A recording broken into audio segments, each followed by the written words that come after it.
Okay, so I'm gonna blitz through these ones this time around, just because I tried doing the video and I got interrupted by the phone. But Ward Scale, War Sparks Day 5. Ward Scale Crocodile is a 5/3 hexproof crocodile for 1 green, 4 of any color, so it's a 5/3 for 5 with hexproof. It's a good card, but it won't last long in the field with only 3 toughness. If it had 4, we'd be dealing with a more powerful beast here. Still a good card. Big, beefy, meaty. Love the artwork on it. Great artwork. Love anything with that has to really do with reptiles. I'm a big reptile guy. Primordial Worm, I'm pretty sure is a reprint. 7/6 for 6. Vanilla creature. You need them. They exist.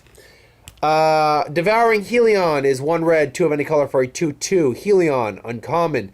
Or Helion. When it enters the battlefield, you may sacrifice any number of creatures or planeswalkers you control. If you do, it enters the battlefield twice that many 1/1 counters on it. I spoke about it in the previous video, but obviously that's going up. So the real sweet point for this would be sacrificing 2 creatures. That way you get a 6/6, 4/3, 6/6, 4/3, and you probably wouldn't be sacrificing too much to have it on the field. It's all going to be dependent. This is a card that you do need a little build around me because you need some minor things to sacrifice in order to keep this thing, viable. Mizzium tank, though, is all upside, baby. 2 red, 1 of any color for an artifact vehicle, rare, trample, 3/2. Whenever you cast a non-creature spell, this card becomes an artifact creature and it gets +1/+1 until the end of turn. Or you can just crew it for 1, which means you either just crew it for 1 and it's good to go. At 3/2, a trample is not terrible, not great, but not terrible. Or, you can cast some sort of instant or sorcery, or hell, an artifact, planeswalker even, get the effect from them, and then pump this up even more. This thing is all value all day. If you get this, you play this. And I am digging it. I dig it. Let's see here now. Merfolk Skydiver is 1 green, 1 blue for a Merfolk mutant flying. When it enters the battlefield, put a +1 counter on target creature you control, and you can pay 3 of any color, 1 green, 1 blue, to proliferate. It's a 1/1, which means you can either bring it out as a 2/2 on when it comes out, pump something else up to be bigger. Problem is, even at 2/2 flying for 2, unless it's turn 2, I don't think this card's going to be living around long enough to get that proliferate off, except more than maybe once, unfortunately. Massacre Girl, on the other hand, will stick around for a while because it's 2 black, 3 of any color for a 4/4 menace, rare, human assassin, legendary creature. When it enters the battlefield, each other creature gets -1 until the end of turn, and whenever a creature dies, other creatures besides this get a -1 as well, which means you can -1 your cards when they come out. Assuming you kill something, which is possible with some of the 1-powered, 1 toughness creatures on this field. Or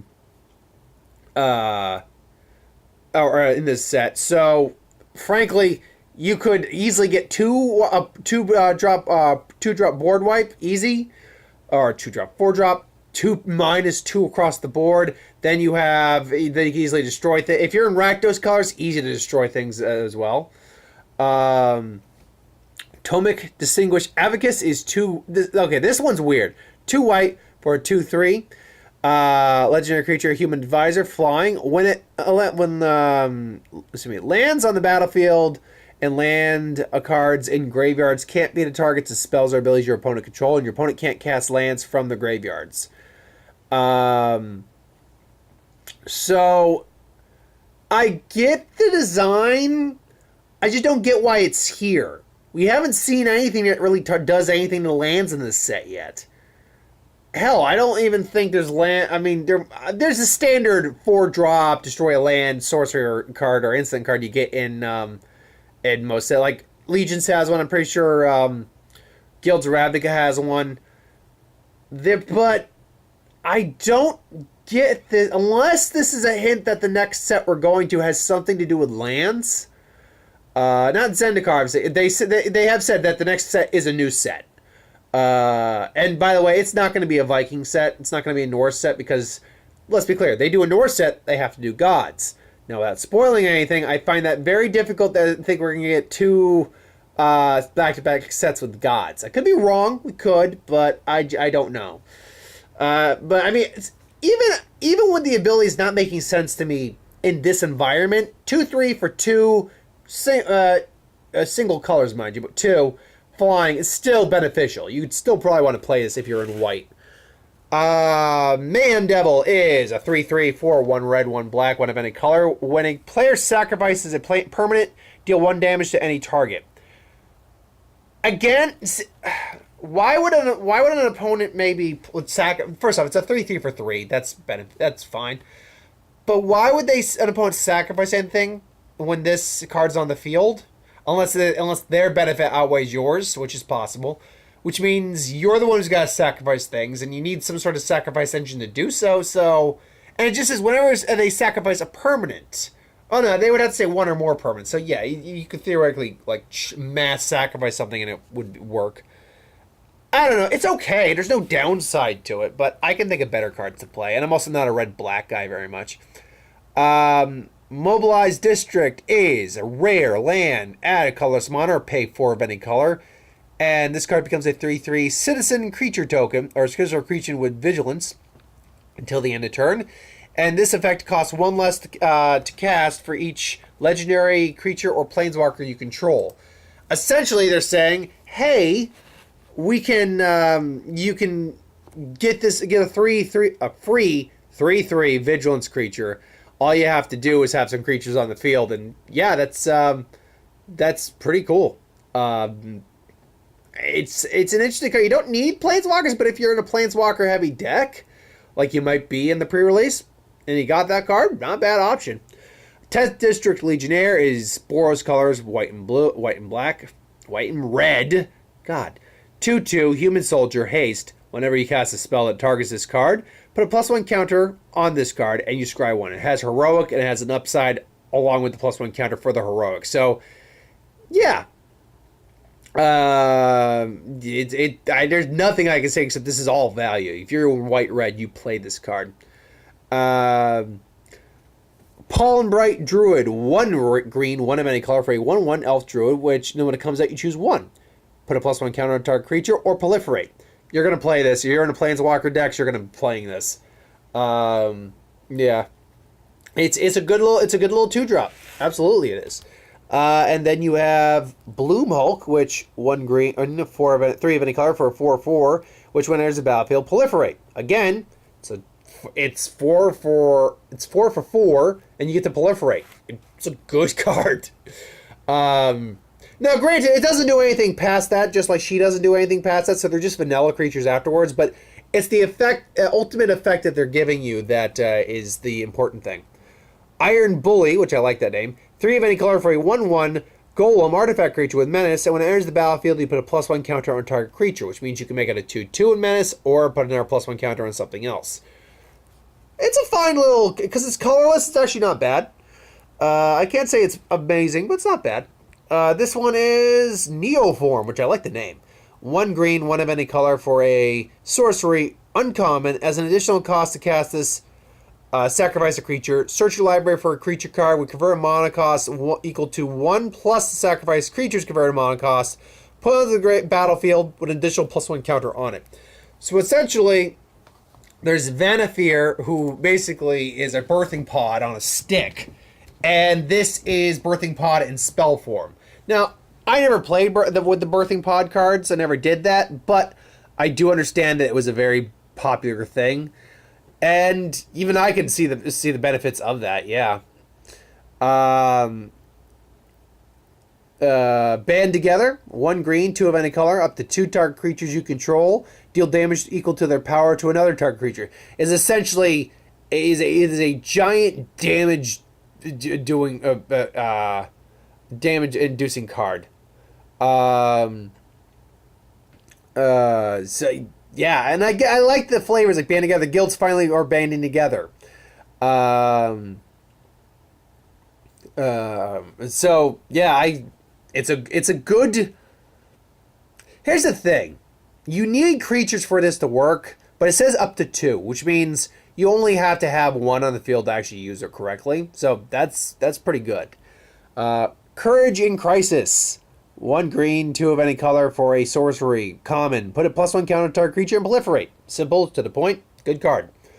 Loxodon Sergeant. 1 white, 3 of any color for a 3/3 Vigilance Elf Soldier. When it enters the battlefield, other creatures you control gain Vigilance until the end of turn. So it's fine. It's not amazing, but you need just kind of okay cards. Defiant Strike gets a reprint.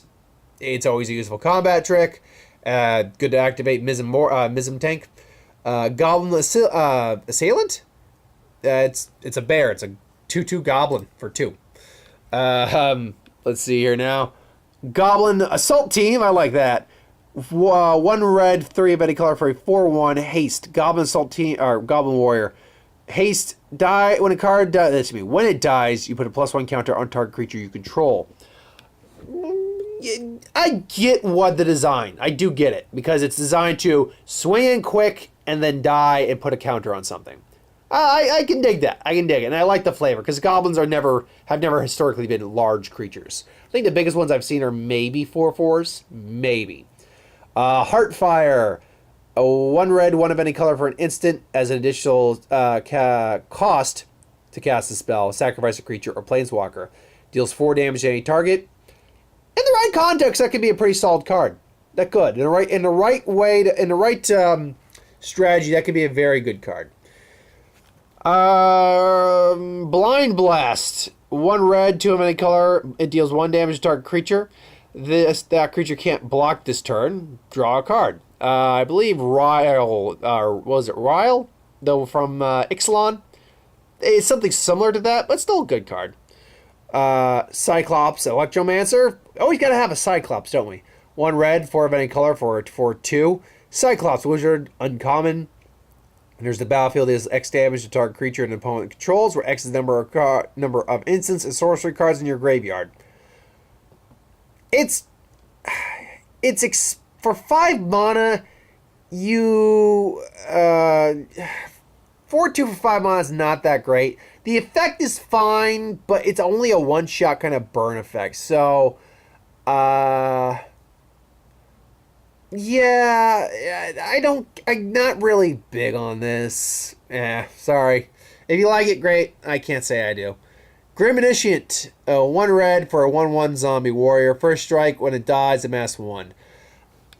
It replaces itself pretty much, or it just boosts other things on the field. So ultimately, it's a pretty solid card. I do like that. I will say I like that. I'm interested to see if the army creatures are actually something other than tokens, because it pretty much says you only get 1 army creature then.